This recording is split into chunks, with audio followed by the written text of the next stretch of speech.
we signed a multi-year extension to the Formula 1 licence, which has obviously made things a little bit easier because we're able to plan things a little bit further ahead.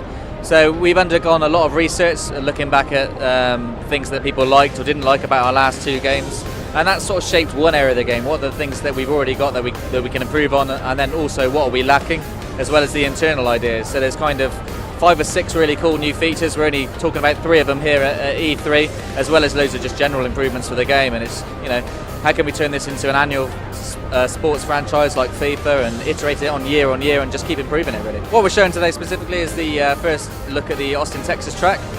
Obviously the last 2 years each has had a new track, so Korea 2010, India 2011.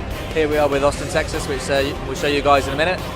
So that's a really cool layout. They've taken some of the corners from other tracks, some inspiration. So there's some similar fast section of corners to Silverstone, and there's also a very similar corner to Turn 8 at Turkey. Very long straight as well. Looks like a really good track. We've had some great races there in the studio.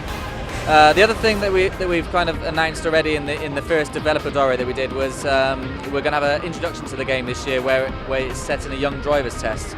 So this is really not about dumbing the experience down at all, but it's about making F1 a little bit less intimidating to people who maybe don't think this is the game for them, that it's maybe a little bit too hard, they haven't quite got enough time. So the way that the game's going to play out is you're going to get to drive for either Ferrari, McLaren or Red Bull.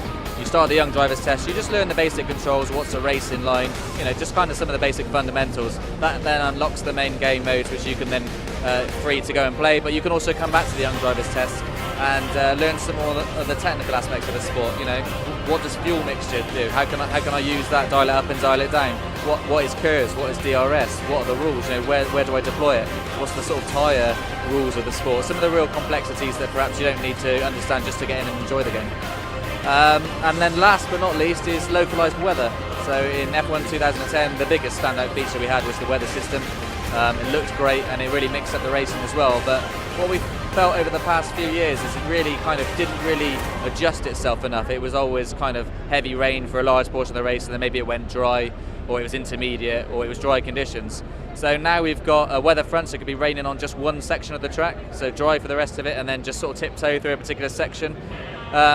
And then it can also just change directions on itself, so it might start to go wet and then come back dry again. So it introduces all these sort of strategic elements of which tyres do I need to be on at this point in time. It really mixes up the racing, especially when you're at the front, because you know you don't want to be the guy necessary to make the first call, make the bad call and go back. But if you're outside of the points, it really mixes things up because you can jump in, you can make a brave call, and all of a sudden when everyone else is tiptoeing back round to the pits, you're putting in some fast laps. Well, we were lucky enough to go to the young drivers test in Abu Dhabi, and rather than just kind of go along and microphone up a car, as best we can, we're able to do that in the factory. So we put microphones exactly where we wanted them, and you're going to hear a massive difference in the engine audio this year, which really adds to the experience. We were a bit nervous first time in 2010 when we saw what we actually would get for Korea, and it was just kind of this drawing, and we looked at it and we kind of tried to look at where it would be based in real world reference, and it was just kind of an empty field, and we're like, oh man, how are we going to do this? But when we compared it actually with the live feed and tried to move it around, we found that we actually had it pretty spot on. I think if anything, ours looked slightly better. We had more sort of grass rather than mud and various bits and pieces. So same with India last year.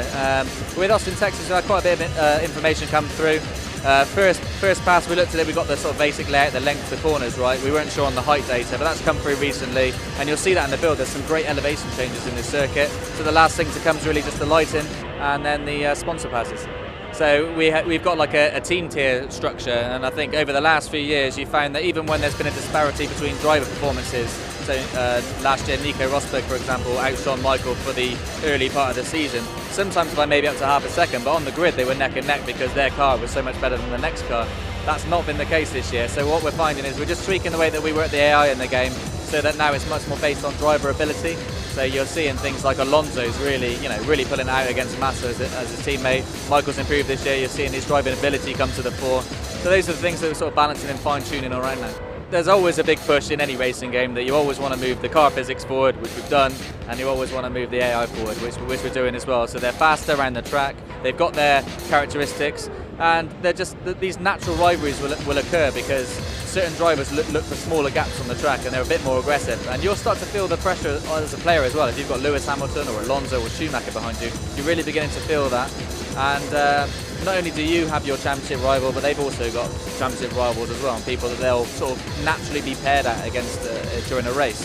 So in a recent test that we were doing, we would teed up against I think it was Felipe Massa, and over the course, he sort of dived into the pits and disappeared for a little bit on a slightly different strategy. But then 40 minutes later, he kind of emerged from the pits, literally right in front of us. And you're going to see these key rivals that you're going to have throughout the season. It's going to be a lot more consistent this year.